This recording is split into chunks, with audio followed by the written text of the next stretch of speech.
প্রিয় শ্রোতা বন্ধু, গল্পের জলছাপ অডিও স্টোরিজ চ্যানেলে আপনাকে স্বাগত। আমাদের আজকের নিবেদন হেমেন্দ্র কুমার রায়ের লেখা জয়ন্তের প্রথম মামলা। হেমেন্দ্র কুমার রায় জন্মগ্রহণ করেন 2রা সেপ্টেম্বর 1888 সালে, মৃত্যু 18 এপ্রিল 1963 সালে। প্রধানত তার কিশোর সাহিত্যের জন্যই তাকে আমরা আজও মনে রেখেছি। তার শ্রেষ্ঠ উল্লেখযোগ্য চরিত্র গোয়েন্দা জুটি জয়ন্ত মানিক, অ্যাডভেঞ্চার প্রিয় দুই বন্ধু বিমল কুমার আর ইন্সপেক্টর সুন্দরবাবু। লেখকের এই সকল কৃতিত্বকে শ্রদ্ধা জানিয়ে শুরু করছি আজকের গল্প। গল্পের বিভিন্ন চরিত্রে আলিফ, রাজ, সাদ্দাম আর লালটু। তাহলে আর দেরি না করে শুনে নেওয়া যাক আজকের গল্প, জয়ন্তের প্রথম মামলা।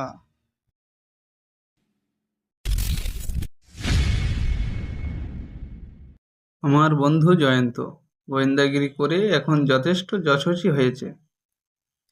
সে যে কত মামলার কিনারা করেছে তার আর সংখ্যা হয় না, কিন্তু তার প্রথম মামলার কথা আজ পর্যন্ত লিপিবদ্ধ হয়নি। মামলাটি বিশেষ অসাধারণ নয়, তবুও তরুণ বয়স থেকেই সে যে কিরকম আশ্চর্য পর্যবেক্ষণ শক্তির অধিকারী ছিল, আমার এই কাহিনীর ভিতরে তার উজ্জ্বল পরিচয় পাওয়া যাবে। আমি আর জয়ন্ত তখন 3rd ইয়ারের ছাত্র। সে যে ভবিষ্যতে একজন বিখ্যাত গোয়েন্দা হবে, জয়ন্ত তখনও একথা জানতো না বটে। কিন্তু সেই সময় থেকেই দেশ বিদেশের অপরাধ বিজ্ঞান, নামজাদা গোয়েন্দা ও অপরাধীদের কার্যকলাপ নিয়ে দস্তুর মতো মস্তিষ্ক চালনা শুরু করে দিয়েছে। সময়ে সময়ে অতি তুচ্ছ সূত্র অবলম্বন করে সে এমন সব বৃহৎ তথ্য আবিষ্কার করত যে আমরা, তার সহপাঠীরা, বিস্ময়ে অবাক না হয়ে পারতুম না। একটি বৈকাল জয়ন্ত ও আমি গোলদিঘিতে পায়চারি করছি। এমন সময়ে তপনের সঙ্গে দেখা। সেও আমাদের কলেজে 3rd ইয়ারের ছাত্র, বনেদি বংশের ছেলে। তার পূর্বপুরুষরা আগে বিপুল সম্পত্তির মালিক ছিলেন। তাদের আধুনিক অবস্থা ততটা উন্নত না হলেও এখনও তারা ধনবান বলে পরিচিত হতে পারে। আজও তাদের বাড়িতে দোল দুর্গোৎসবে সমারোহের অভাব হয় না। জয়ন্তকে দেখেই তপন বলে উঠল, আরে আরে, তোমাকে খুঁজছি যে। কদিন কলেজ বন্ধ, তোমার সাথে দেখা হয় না। জয়ন্ত শুধলে, আমাকে খুঁজছো কেন? একটা হেয়ালের অর্থ জানতে চাই। কিরকম হেয়ালি? আমাদের বাড়িতে একটা ঘটনা ঘটেছে। গুরুতর কিছু নয় বটে, কিন্তু যথেষ্ট কৌতূহল উদ্দীপক। এইসব ব্যাপারে তোমার মাথা খুব খোলে কিনা, তাই তোমার সঙ্গে পরামর্শ করতে চাই। ঘটনাটা বলো। এই ভিড়ে নয়, আমার বাড়িতে চলো। মনে করো না কেবল ঘটনাটা শোনাবার জন্যই তোমাদের বাড়িতে টেনে নিয়ে যাচ্ছি। যৎসামান্য ঘটনা, তুচ্ছ চুরি, কোনো ছিঁচকে চোরের কীর্তি। কিন্তু তোমাদের সঙ্গ আমার ভালো লাগে, তাই একসঙ্গে চাটা খেতে খেতে কিছু গল্প সল্প করা যাবে। আমার দিকে ফিরে জয়ন্ত বললে। কি হে মানিক, রাজি আছো? আমি বললুম, মন্দ কি, অন্তত খানিকটা সময় কাটানো যাবে তো। তপনদের সাজানো গোছানো বৃহৎ বৈঠকখানা। চা এলো, খাবার এলো। তপন বললে, আগে ঘটনাটা শোনো, তোমাদের মত বলো, তারপর অন্য গল্প সল্প। দেখো, আমার প্রপিতামহ স্বর্গীয় তারাশঙ্কর চৌধুরী ছিলেন অত্যন্ত খেয়ালি মানুষ। কোন খেয়ালে জানি না, তিনি গুটিকয় দেবদেবীর মুক্তি গড়িয়েছিলেন। বিষ্ণু, মহাদেব, কৃষ্ণ, রাধা, কালী আর সরস্বতী, এই 7টি মূর্তি। ওর মধ্যে লক্ষ্মীর মূর্তিটি সবচেয়ে বড়, লম্বায় 1 ফুট। অন্য অন্য মূর্তির কোনোটি 8 ইঞ্চি লম্বা, কোনোটি 6 ইঞ্চি। মূর্তিগুলি বেশ ভারী। কী দিয়ে করা জানি না, বাবা বলতেন পিতলের মূর্তি। কিন্তু প্রত্যেক মূর্তির আপাদমস্তক ছিল রঙিন এনামেল দিয়ে ঢাকা। আমার প্রপিতামহের আমল থেকেই ঠাকুর ঘরের মধ্যে একটি গ্লাস কেসের ভিতরে মূর্তিগুলি সাজানো ছিল। আমার ঠাকুরদা কি বাবা ওই মূর্তিগুলি নিয়ে কিছুমাত্র মাথা ঘামায়নি। আমিও মাথা ঘামানোর দরকার মনে করিনি, কিন্তু সম্প্রতি এক ব্যক্তি তাদের নিয়ে রীতিমতো মাথা না ঘামিয়ে পারেননি। কে সে? কোনো অজ্ঞাত চোর। তাহলে মূর্তিগুলো চুরি গিয়েছে। হ্যাঁ, কবে? 3 দিন আগে। মূর্তিগুলো কি মূল্যবান? মূল্যবান হলে সেগুলিকে কাচের হাতের ভাবে ফেলে রাখা হতো না ঠাকুর ঘরে। শিল্পের দিক দিয়েও তাদের কোনো মূল্য থাকতে পারে তো? মোটেই নয়, মোটেই নয়। অতি সাধারণ মূর্তি, শিল্পীরা তাদের দিকে ফিরেও তাকাবে না। কেবল এনামেল করাই মূর্তি, এইটুকুই যা বিশেষত্ব। তবে সেই জন্য কেউ তাদের খুব বেশি দাম দিয়ে কিনতে রাজি হবে না। কিন্তু মজার কথা কি জানো, আমার অতি খেয়ালি প্রপিতামহ তার উইলে মূর্তিগুলি উল্লেখ করতে ভোলেননি। কি রকম? উইলে তিনি বলেছেন তার কোনো বুদ্ধিমান বংশধরের জন্য ওই মূর্তিগুলি আর সত্যনারায়ণের পুঁথিখানি রেখে গেলেন, যে ওগুলি সদ্ব্যবহার করতে পারবে। মূর্তি আর পুঁথি যেন সযত্নে রক্ষা করা হয়। বটে বটে, এতক্ষণ পরে একটা চিত্তাকর্ষক কথা শুনলাম। সত্যনারায়ণের পুঁথি কি তপন? সে গেলে হাতে লেখা একখানা পুরাতন পুঁথি। সত্যনারায়ণের পুজোর সময় পুঁথিখানি পাঠ করা হয়। আচ্ছা, পুঁথির কথা পরে হবে, আগে চুরির কথা বলো। পরশুদিন মামাতো বোনের বিয়ে ছিল। বাড়ির সবাইকে নিয়ে মামার বাড়িতে রাত কাটাতে হয়েছিল। কাল সকালে ফিরে এসে দেখি গ্লাস কেসের ভিতর থেকে মূর্তিগুলো অদৃশ্য হয়েছে। ঠাকুর ঘরের দরজা কি তালা বন্ধ থাকতো না? থাকতো বই কি, চোর অন্য কোনো চাবি দিয়ে তালাটা খুলে ফেলেছিল। মূর্তি ছাড়া আর কিছু চুরি যায়নি? না, এও এক আশ্চর্য কথা। ঠাকুরঘরে লক্ষ্মীর হাড়ির ভিতরে ছিল আকবারি মোহর, কিছু কিছু রূপোর বাসন কোসন, গৃহদেবতা রঘুনাথের রূপোর সিংহাসন, সোনার ছাতা চূড়া পৈতা আর খড়ম। চোর কিন্তু সেই সব স্পর্শ করেনি, সে যেন খালি মূর্তিগুলি চুরি করবার জন্য এখানে এসেছিল। পুলিশে খবর দিয়েছো? এই সামান্য চুরির মামলা নিয়ে পুলিশের হাঙ্গামা করতে ইচ্ছে হয় না। কারোর উপরে তোমার সন্দেহ হয়? কাকে সন্দেহ করব? দাসদাসী, পাচক, দারোয়ান সকলেই বাবার আমলে পরীক্ষিত লোক। এতদিন পরে তাদের কারোর ওই তুচ্ছ মূর্তিগুলির উপরে দৃষ্টি পড়বে কেন? তারা ছাড়া বাড়িতে থাকেন শীতলবাবু, তার কর্তব্য দুরকম। বাচ্চা বাচ্চা ছেলে মেয়েদের পড়ানো আর এটা ওটা সেটার তত্ত্বাবধান করা। 3 বছর কাজ করছেন, প্রায় আমাদের সংসারেরই একজন হয়ে উঠেছেন। গরিব হলেও লেখাপড়া জানা নিরীহ সচ্চরিত্র ব্যক্তি, সকল রকম সন্দেহের অতীত। জয়ন্ত বললে, তোমাদের ওই সত্যনারায়ণের পুঁথির কথা এবার বলো। তোমার প্রপিতামহ ওই পুঁথিখানাকেও যখন যত্ন সহকারে রক্ষা করতে বলেছেন, তখন ওর মধ্যে নিশ্চয়ই কোনো বিশেষত্ব আছে। তপন বললে, বিশেষত্ব? পুঁথির ভিতরে আবার কি বিশেষত্ব থাকবে? বলতে বলতে হঠাৎ থেমে গিয়ে একটু ভেবে আবার বললে, না না, একটা বিশেষত্ব আছে বটে, কিন্তু তার সঙ্গে এই মূর্তি চুরির কোনো সম্পর্ক থাকতে পারে না। জয়ন্ত বললে, হয়তো কোনো সম্পর্ক নেই, তবে বিশেষত্বর কথাটা শুনে রাখা উচিত। তপন উঠে দাঁড়িয়ে বললে, পুঁথিখানা আমি এখনই নিয়ে আসি, তুমি সচক্ষে দেখে নাও। তপন নিয়ে এলো মুদিখানা। জয়ন্ত তার পাতা উল্টাতে উল্টাতে বললে, খুব প্রাচীন পুঁথি বটে, কিন্তু তপন আর কোনো বিশেষত্বই তো দেখতে পাচ্ছি না। পুঁথি যেখানে শেষ হয়েছে, বিশেষত্বটা খুঁজে পাবে সেইখানে। যথাস্থানে দৃষ্টিপাত করে কিছুক্ষণ মৌন মুখে বসে রইল জয়ন্ত। আরো লক্ষ্য করলুম তার দুই চক্ষে ফুটে উঠেছে জ্বলন্ত কৌতূহল। পুঁথি থেকে মুখ তুলে অবশেষে সে বললে, এখানে ভিন্ন হাতের একটু লেখা রয়েছে। তপন বললে, হ্যাঁ, হিজিবিজি হেয়ালি, কোন ভাষা কিছু বুঝবার জো নেই। কৌতূহল জাগায়, কিন্তু কৌতূহল মেটায় না। বহু চেষ্টা করে চেষ্টা হার মেনেছি। তোমার বাবা, তোমার ঠাকুরদাও নিশ্চয়ই পুঁথির এই লেখাগুলো নিয়ে মাথা খাটিয়েছিলেন। হ্যাঁ, তারাও কিছু বুঝতে পারেনি। তপন, বড়ই দুঃখের সঙ্গে বলতে হচ্ছে, তোমার প্রপিতামহ যে বুদ্ধিমান বংশধরের জন্য এই পুঁথিখানি সযত্নে রক্ষা করার নির্দেশ দিয়েছিলেন, তিনি এখনো তোমাদের পরিবারে জন্মগ্রহণ করেনি। কিঞ্চিত বিরক্ত স্বরে তপন বললে, তোমার কথার অর্থ বুঝলুম না। বেশ, বুঝিয়ে দিচ্ছি। জয়ন্ত উঠে পড়ে দেওয়ালে ঝুলানো একখানা প্রকাণ্ড দর্পণের সামনে গিয়ে দাঁড়ালো।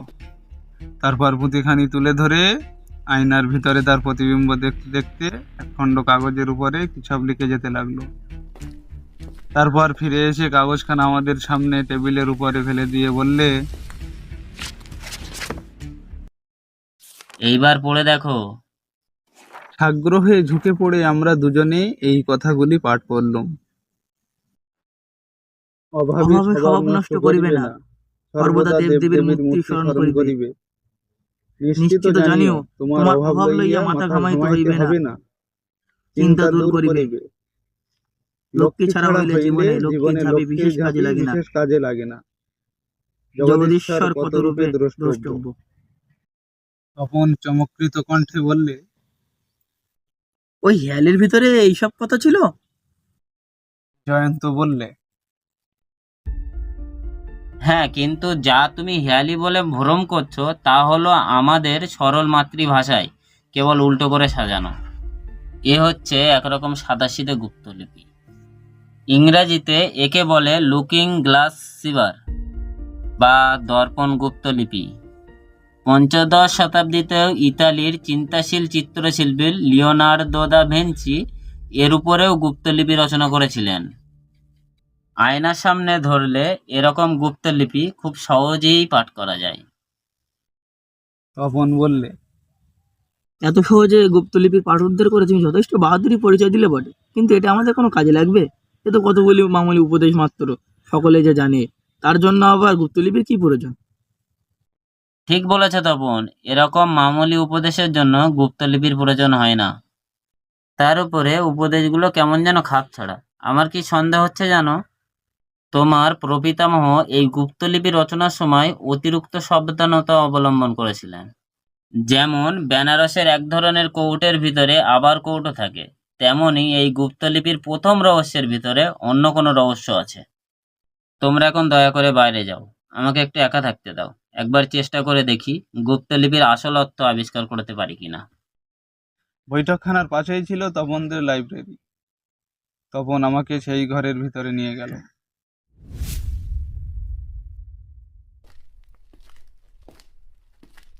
সাধারণত বাঙালিদের বাড়িতে এত বড় লাইব্রেরি চোখে পড়ে না।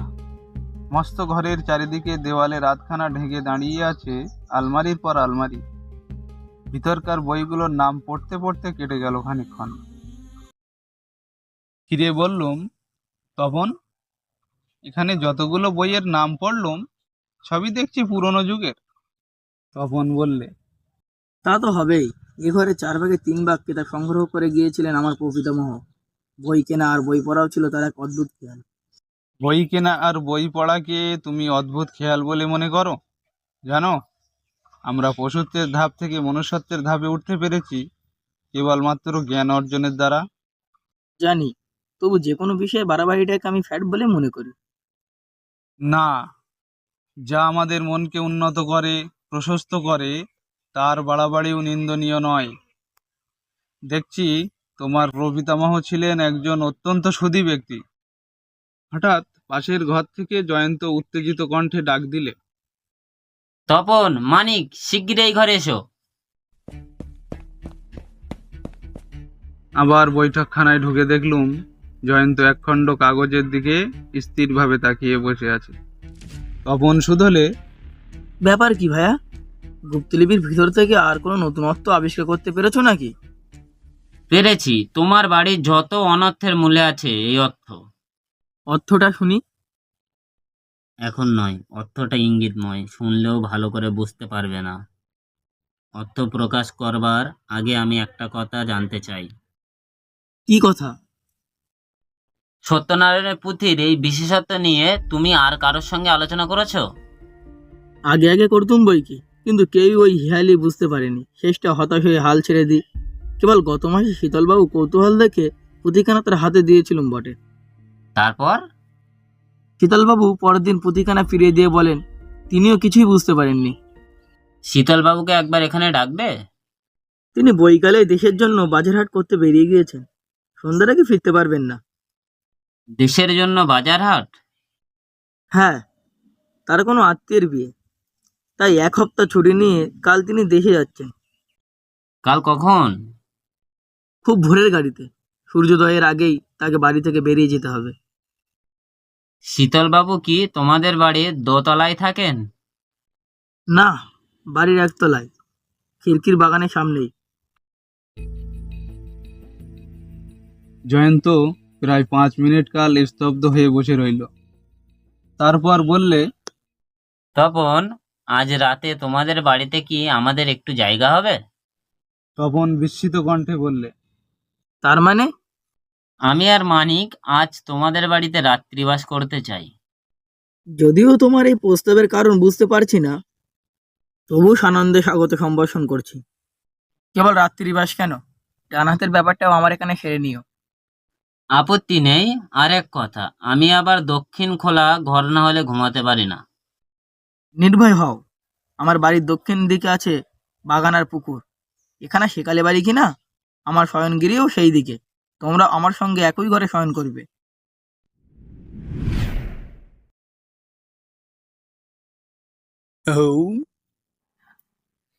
তপন যে ঘোরতর আহার্যের ব্যবস্থা করেছিল, একটিমাত্র ডান হাতের সাহায্যে কোনো মানুষই তার সদ্ব্যবহার করতে পারে না। খানিক পাতে ফেলে আমরা উঠে পড়তে বাধ্য হলাম, তপনের ঘোরতর আপত্তি সত্ত্বেও।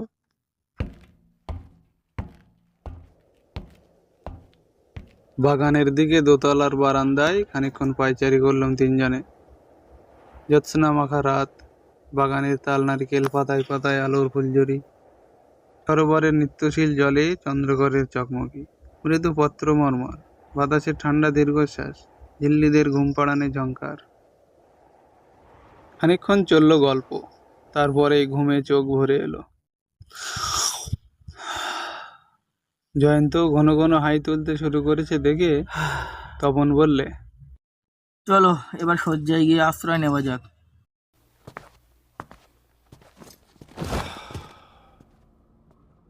শুয়ে শুয়ে খানিকক্ষণ ভাবলাম, জয়ন্ত গুপ্তলিপির এমন কি গূঢ় অর্থ আবিষ্কার করেছে যে জন্য আজ এখানে তার রাত কাটাবার দরকার হলো। জিজ্ঞাসা করলেও এখন সে জবাব দেবে না জানি, তাই তাকে কিছু জিজ্ঞাসাও করিনি। সময়ে সময়ে নিরতিশয় রহস্যময় হয়ে ওঠে জয়ন্ত। এইসব ভাবতে ভাবতে কখন ঘুমিয়ে পড়লাম নিজের অজ্ঞাতসারে। আচম্বিতে আমার ঘুম গেল ভেঙে। সে আমাকে ধাক্কার পর ধাক্কা মারছে। ধড়মড়িয়ে উঠে বসে দেখি জয়ন্ত। তারপর সে ধাক্কা মেরে জাগিয়ে দিল তপনকেও। ঘড়িতে ঢং ঢং করে বাজলো রাত 2টো। তপন সবিস্ময়ে বললে, এত রাতে কি ব্যাপার জয়ন্ত? কোনো কথা নয়, একেবারে একতলায় নেমে চলো, সিধে শীতলবাবুর ঘরে। কে কি, কেন? কথা নয়, কথা নয়, যা বলি শোনো। ঘর থেকে সবাই বেরিয়ে পড়লাম। সিঁড়ি বেয়ে একতলায় নামলাম। খানিক এগিয়ে একা দরজার সামনে দাঁড়িয়ে পড়ে তপন বললে, এই শীতলবাবুর ঘর। দরজার ফাঁক দিয়ে বেরিয়ে আসছিল আলোর রেখা।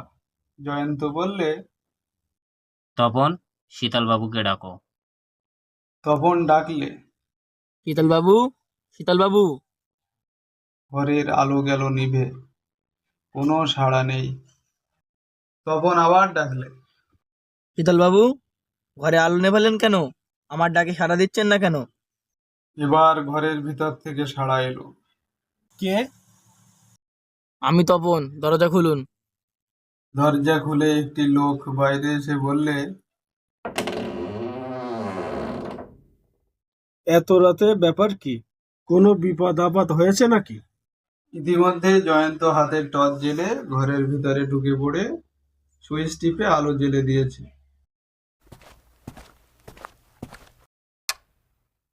শীতলবাবুও ঘরে ঢুকে ক্রুদ্ধস্বরে বলে উঠল, কে আপনি? আমার ঘরে আপনার কি দরকার? তপন বললে। চুপ করুন শীতলবাবু, উনি আমার বন্ধু। শীতলবাবু বললে, কিন্তু আপনার বন্ধু এত রাত্রে আমার ঘরে ঢুকে কি করতে চান? জয়ন্ত বললে, আমি দেখতে চাই একটা ভিজে পটলা আপনি ঘরের ভিতরে কোথায় লুকিয়েছেন। পোটলা? কিসের পোটলা? কিন্তু জয়ন্ত আর তার কথার জবাব না দিয়ে নিজের মনেই বললে, এই তো ঘরের মেঝেই রয়েছে জলের দাগ। এই তো একটা জলে ভেজা জিনিস টেনে নিয়ে যাওয়া হয়েছে। হ্যাঁ, টেনে নিয়ে যাওয়া হয়েছে একেবারে চৌকির তলায়। বলতে বলতে সে মেঝের উপরে উপর হয়ে শুয়ে পড়ে বুকে হেঁটে প্রবেশ করলো চৌকির তলদেশে। এবং সেইভাবেই আবার যখন বাইরে বেরিয়ে এলো তখন দেখা গেল সে টানতে টানতে নিয়ে আসছে একটা চটের থলি।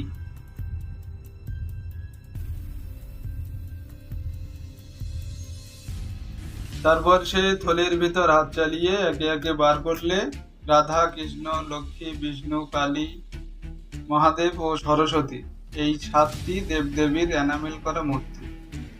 তপন নির্বাক, ভীষণ বিস্ময়ে, শীতলবাবুও নির্বাক, দারুণ আতঙ্কে। হঠাৎ বিষ্ণু মূর্তিটি তুলে ধরে জয়ন্ত বললে, আরে এ কি, বিশু ঠাকুরের ডান পায়ের উপর থেকে খানিকটা এনামেলের আবরণ তুলে ফেললে কে? বুঝেছি, এ হচ্ছে সুচতুর শীতলবাবুর কাজ। উনি সন্দেহ করেছিলেন এনামেলের হালকা আবরণ কেবল বোকাদের চোখ ঠকাবার জন্য, কিন্তু ওর তলায় আছে কোনো মহার্ঘ ধাতু। তপন, দেখতে পাচ্ছ কি বিষ্ণু মূর্তিটির পা কি দিয়ে গড়া? তপন হতভম্বের মতো বললে, কি? সোনা। খালি পা কেন, সমস্ত মূর্তিটাই নিশ্চয়ই সোনা দিয়ে গড়া। বলো কি জয়ন্ত? হ্যাঁ, বিষ্ণু মূর্তিই নয়, আমার দৃঢ় বিশ্বাস প্রত্যেক দেবদেবীর মূর্তিই নিরেট সোনা দিয়ে তৈরি। আন্দাজ মনে হচ্ছে এই মূর্তিগুলোর মোট ওজন 1 মণের কম নয়। আমি তো স্তম্ভিত। জয়ন্ত লক্ষ্মী দেবীর সবচেয়ে বড় মূর্তিটি তুলে নিয়ে বললে, তপন, এবার আমি তোমাকে অধিকতর অভিভূত করতে চাই। দেখছি লক্ষ্মী দেবীর দেহের তুলনায় ঝাঁপিটি অতিরিক্ত বড়।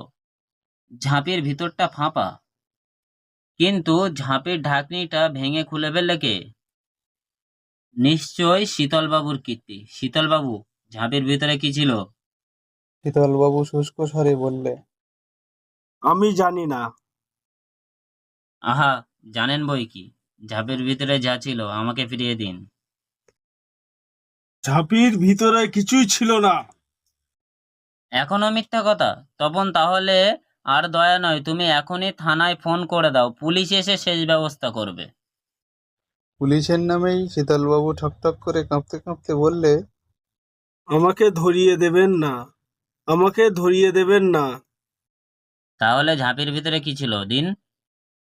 শীতলবাবু বিনা বাক্য ব্যয়ে জামার পকেটের ভেতর থেকে একটি ছোট কাগজের মোড়ক বার করে জয়ন্তের হাতে সমর্পণ করলে। জয়ন্ত আগে মোড়কটা খুলে তার ভেতরে দৃষ্টি নিক্ষেপ করে একটুখানি মুখ টিপে হাসলে, তারপর বললে, তপন, শীতলবাবুর মস্তিষ্ক যে তোমার চেয়ে শক্তিশালী সেটা তিনি প্রমাণ করেছেন, কিন্তু অপরাধী হিসেবে তিনি একেবারে শিশুর মতো কচি আর কাঁচা। তিনি যদি এত তাড়াতাড়ি বামাল নিয়ে এখান থেকে সরে পড়বার চেষ্টা না করতেন, তাহলে আমরা কিছুতেই ওর নাগাল পেতাম না। যাক ও কথা, এটা হচ্ছে শীতলবাবুর প্রথম অপরাধ। আর উনি এই অপরাধ করেছিলেন বলেই তুমি সব দিক দিয়েই আশাতীত রূপে লাভবান। কারণ উনি অপরাধটা না করলে তুমি আমাকে ডাকতে না, আর তাহলে তোমার এই দেবদেবীর মূর্তিগুলো এনামেলের চাদরে গা ঢাকা দিয়ে কাঁচের আধারেই শোভাবর্ধন করতেন। এ জীবনেও তুমি তাদের আসল চেহারা দেখতে পেতে না। এখন প্রশ্ন হচ্ছে, তুমি তাকে ক্ষমা করবে না পুলিশের হাতে সমর্পণ করবে? তপন বললে, আমি ওকে ক্ষমাও করব না, পুলিশের দেবো না। শীতলবাবু বিশ্বাসন্তা, উনি যেন এই মুহূর্তে আমার বাড়ি থেকে বিদায় হয়ে যান। শীতলবাবুর অধিকাংশ মোটঘাট বাঁধাই ছিল। সে আর দ্বিরুক্তি না করে বাকি জিনিসপত্র গুছিয়ে নিয়ে ঘরের ভিতর থেকে বেরিয়ে গেল।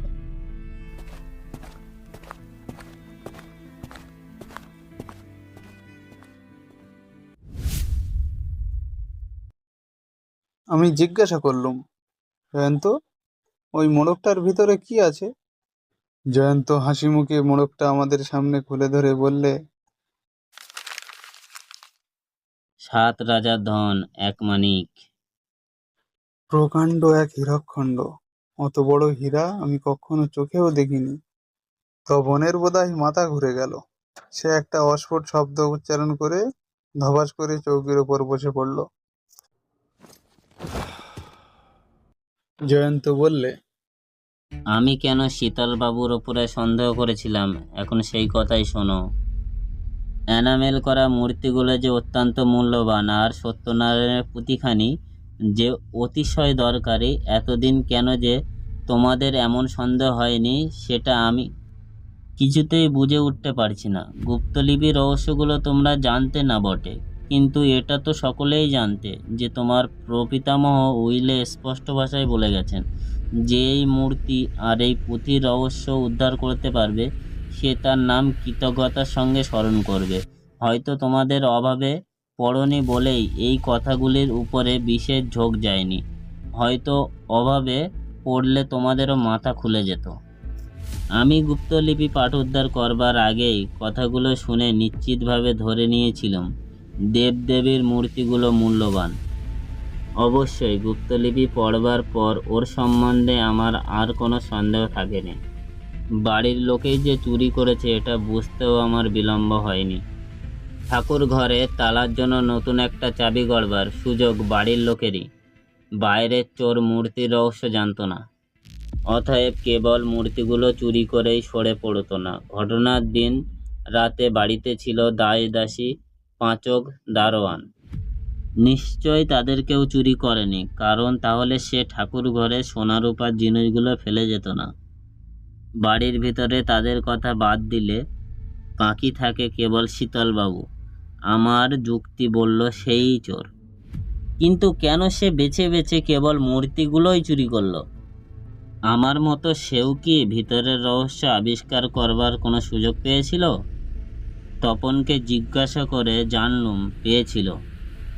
মাসখানেক আগে সে হস্তগত করেছিল পুঁথিখানা।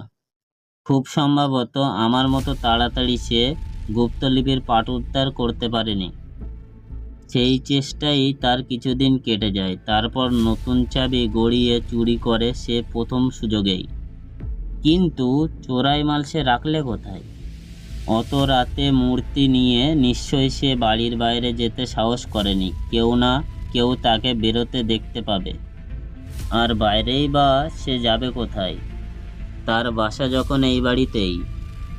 কিন্তু চোরাই মাল সে নিজের ঘরে রাখতেও ভরসা করবে না। পুলিশ খবর দিলে পুলিশ এসে তার ঘর খানা তল্লাশি করতে পারে। অতএব চোরাই মাল সে এমন জায়গায় লুকিয়ে রেখেছে যা তার ঘরের বাইরে, কিন্তু বাড়ির বাইরে নয়।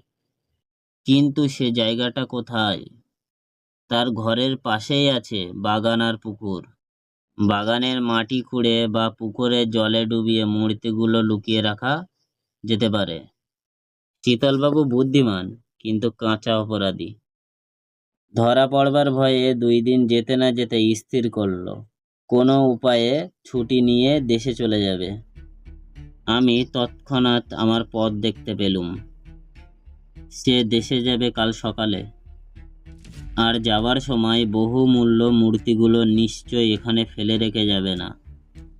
আজ রাতে সেগুলো গুপ্ত স্থান থেকে উদ্ধার করবার চেষ্টা করবে। সুতরাং আজ এখানে রাত্রিবাস করার জন্য আমি তপনের কাছ থেকে চাইলুম একখানা দক্ষিণ খোলা ঘর, কারণ এ বাড়ির দক্ষিণে যে বাগান আছে সেটা আমার অজানা ছিল না। আমি ঘুমোবার ভান করে তোমাদের সঙ্গে শুয়েছিলুম। তারপর তোমাদের নাসিকা গর্জন শুরু হওয়ার সঙ্গে সঙ্গে উঠে পড়ে দক্ষিণের বারান্দায় গিয়ে দাঁড়ালাম। যা দেখবার আশা করেছিলুম, রাত 1:45 সময় দেখতে পেলুম সেই দৃশ্যই। সন্তর্পণে বাগানে এসে দাঁড়ালো শীতলবাবু। জলের ভিতর থেকে দড়ি ধরে টেনে তুলল পোটলার মতো কি একটা জিনিস। তার পরের কথা আর বলার দরকার নেই। আমি বললুম, কিন্তু এখনো আমরা আসল কথা শুনতে পেলাম না। জয়ন্ত বললে, কি কথা শুনতে চাও? গুপ্তলিপির ভিতর থেকে তুমি দ্বিতীয় কি অর্থ আবিষ্কার করেছো? কেবল আমি নই, শীতলবাবুও আবিষ্কার করেছে। অর্থটা কি? জয়ন্ত আমাদের সামনে একখণ্ড কাগজ খুলে ধরলে। তার উপরে লেখা ছিল গুপ্তলিপির সেই উপদেশগুলি, অভাবে স্বভাব নষ্ট করবে না প্রভৃতি। তারপর সে বললে, তপনের প্রপিতামহ সাবধানতার উপরে সাবধানতা অবলম্বন করেছিলেন। যদি কেউ লুকিং গ্লাস সিপার এর গুপ্ত কথা ধরতেও পারে, তাহলেও সে আসল গূঢ় অর্থ বুঝতে পারবে না। কথাগুলোকে উপদেশ বলেই গ্রহণ করবে। কিন্তু ভালো করে এই উপদেশের কথাগুলোকে লক্ষ্য করো। আপনাদের বলছি, আপনারা স্ক্রিনের দিকে দেখুন। মোট লাইন আছে 6টি। এখন প্রত্যেক লাইন থেকে যদি কোনো প্রথম আর শেষ শব্দ নিয়ে পরপর সাজিয়ে দাও, তাহলে পাওয়া যাবে এই শব্দগুলি। অভাবে দেবদেবীর মূর্তি তোমার অভাব দূর করিবে। লক্ষ্মীর ঝাঁপির বিশেষ রূপে দ্রষ্টব্য। দেখেছ, এখানেও শব্দানতা, স্পষ্ট করে কিছু বলেনি, কেবল ইঙ্গিত। কিন্তু বুদ্ধিমানের পক্ষে ইঙ্গিত যথেষ্ট।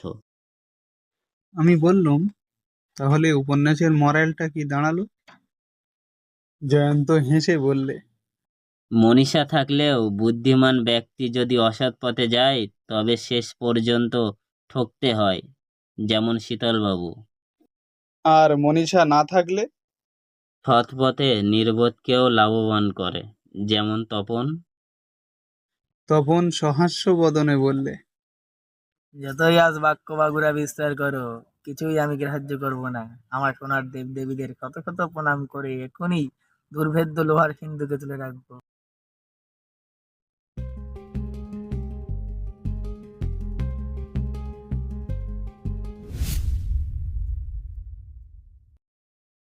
শেষ হলো আজকের গল্প, জয়ন্তের প্রথম মামলা।